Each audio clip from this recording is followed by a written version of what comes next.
10 वर्ष में पीएसयू का नेट प्रॉफिट 2.5 लाख करोड़ है।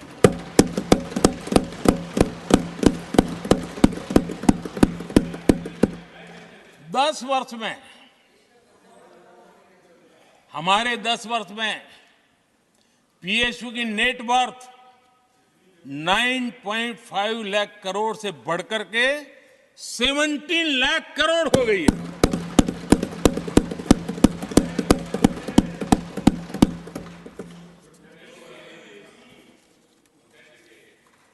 आदरणीय सभापति जी, इनका हाथ जहां भी लगता है ना, उसका डूबना तय हो जाता है। और उससे यही दशा करके उन्होंने छोड़ी थी। हम मेहनत करके इतनी बाहर लाए, इतनी प्रतिष्ठा बढ़ी है। आपको खुशी होनी चाहिए, भ्रम मत फैलाइए, बाजार में हवा ऐसी न फैलाइए कि देश के सामान्य निवेशक के मन को उलझन में आ जाए। ऐसा काम आप नहीं कर सकते। आदरणीय सभापति जी, इन लोगों की मर्यादा इतनी है, अब इन्होंने अपने युवराज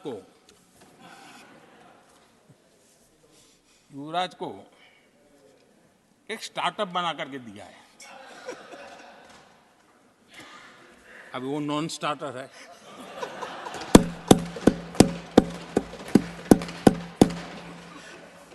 न तो वो लिफ्ट हो रहा है, न वो लॉन्च हो रहा है।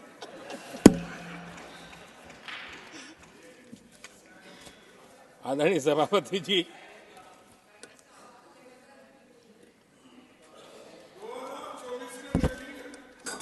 आप पिछली बार भी इतनी शांति से रहे हो तो कितना मजा आता।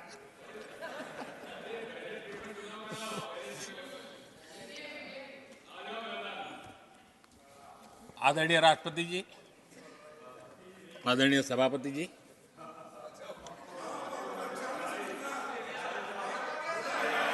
बधाई हो, बधाई हो, बधाई हो, सबको बधाई हो। आदरणीय सभापति जी, मेरा सौभाग्य रहा कि मुझे लंबे समय तक एक राज्य के मुख्यमंत्री के नाते देश की और जनता की सेवा करने का अवसर मिला। और इसलिए मैं रीजनल एस्पिरेशंस को बहुत भली भांति समझता हूं, क्योंकि मैं उस प्रोसेस से निकला हूं। जैसे हमारे यहाँ दिग्विजय जी, उनको भली भांति सहज समझ आता है भाई एक राज्य के लिए क्या होता है। हम लोग उसी दुनिया से निकल करके आए हैं, तो हमें अनुभव है, पता है। शरद राव जी को है, तो ऐसे कुछ लोग हैं यहाँ जिनको ये सारी चीज़ों का पता है। देवगढ़ा साहब है, तो इन लोगों के इन सारी चीज़ों का पता है, तो हम इसका महात्मा ही समझते हैं। हमें कोई किताबों में नहीं पढ़ना पड़ता है, हम अनुभव कर करके आए हैं।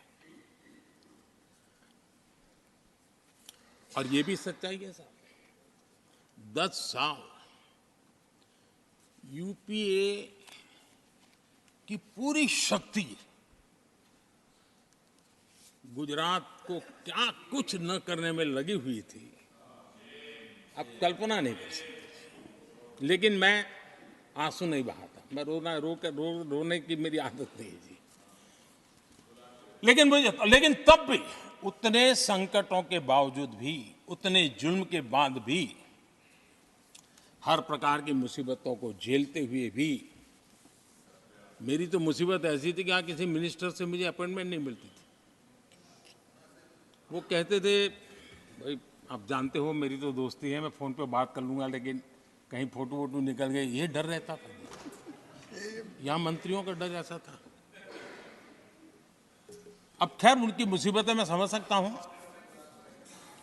मेरे यहाँ एक बार बहुत प्राकृतिक आपदा आई। मैंने उस समय प्रधानमंत्री जी को बड़ा रिक्वेस्ट किया कि आप आइए, एक बार जरा देख लीजिए।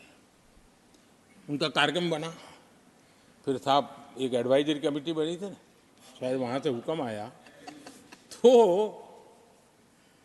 कोई हेलीकॉप्टर से हवाई निरीक्षण करे वो तो मैं समझ सकता हूँ। साहब वो कार्यक्रम बदल करके साउथ में किस राज्य में गए तो मुझे याद नहीं रहा आज, और बोले हम हवाई जहाज से ऊपर से देख लेंगे, हम गुजरात में नहीं आएंगे। मैं सूरत पहुंचा हुआ था, वो आने वाले थे, मैं जानता हूं आखिर में क्या हुआ होगा। तो आप कल्पना कर सकते हैं साहब, प्राकृतिक आपदा में भी मैंने ऐसी मुसीबतों को झेला है, लेकिन उसके बावजूद भी उस समय भी मेरा मंत्र था, आज भी मेरा मंत्र है कि देश के विकास के लिए राज्य का विकास, भारत के विकास के लिए गुजरात का विकास, और हम सबको इसी रास्ते पर चलना चाहिए। हम राज्यों का विकास से ही राष्ट्र का विकास कर पाएंगे। इस पे कोई विवाद नहीं हो सकता है, कोई विवाद नहीं हो सकता है। और मैं आपको विश्वास देता हूं सभापति जी, राज्य अगर एक कदम चलता है तो 2 कदम चलने की ताकत देने के लिए मैं तैयार हूं।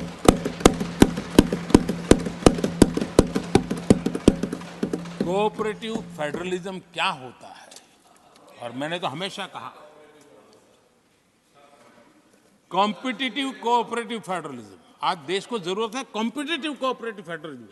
हमारे राज्यों के बीच में तंदुरुस्त स्पर्धा हो ताकि हम तेजी से देश में आगे बढ़े। एक सकारात्मक सोच के साथ हमको चलने की जरूरत है।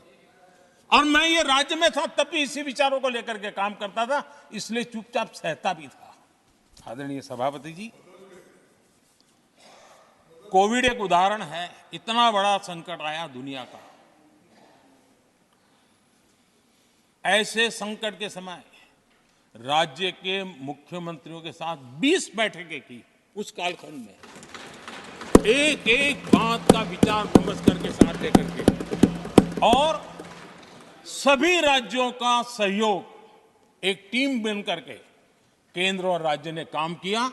दुनिया जिस मुसीबत को झेल नहीं पाई, हम सब ने मिल करके, किसी एक को क्रेडिट मैं कभी नहीं दूंगा, सब ने मिल करके इस देश को बचाने के लिए जो हो सकता है,